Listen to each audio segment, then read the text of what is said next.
salaamaaleykum yéen a ngi ak Sala bu seen émission fee mu fi ak feneen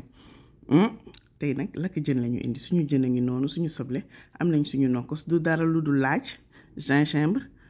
kaani sofia ñu jël suñu ren herbe épice piquante bi ni ko ci tegg waaw duñ ca yem ñu laal ci nokkos bi mais épice nokkos bi wëri leen ko woo lii lam neex ëpp na jëlal ma daal di leen koy tëjal gis nga na mu hermétique. Pour rappel, Ren Herbe Épices ñi ngi en promotion au champ du 24 au 9 mars ay ca daw leen balaa promotion bi di jeex ñu daal di ciy def lakk jën bi bii nag moo tax a jóg suñu recette épice lakk jën bi neex la def ba bëgg a dee épices yëpp disponible nañu au champ EDK ak exclusif ay ca ñu daal di ciy def huile d'olive daal di ciy def citron bu doy xam ngeen jën moom ak citron c'est une longue histoire ñu daal di trancher suñu ay jën mënta ñàkk xorom ko bii rek biti waaw jën da nga koy xorom bala nga koy mariner lu ko may day lewet ñu jël suñu marinade mariner ko ba mu fàtt taraj jëlal ci biir mënul ñàkk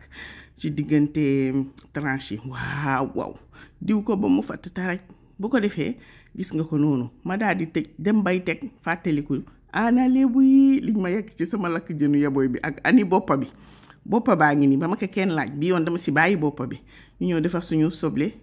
cuit gis nga ko noonu daal di ciy def épice nokkos ak épice piquante moutarde laal ci tuuti ci marinade bi paccal ci li ñoom yaa ma gën a xam duñu ca yem de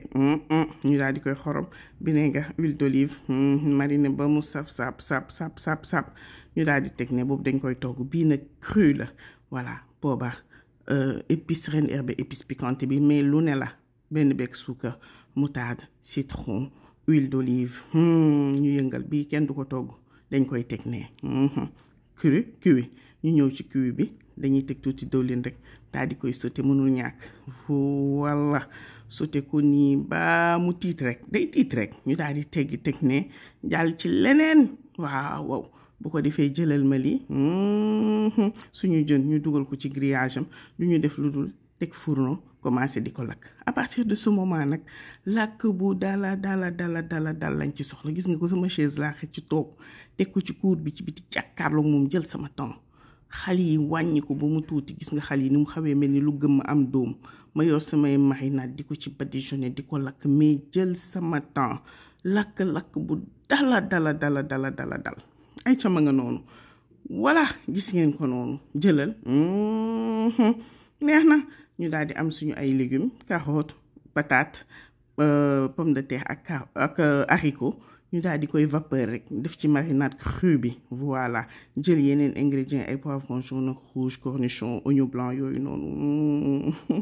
mariné waat ko daal di ko ci wis mu indi couleur ci suñu plat ñu jël marinade cru bi teg ko ci digg bi marinade cuit bi moom la ñu sànni ca genn nga jëlal ma lii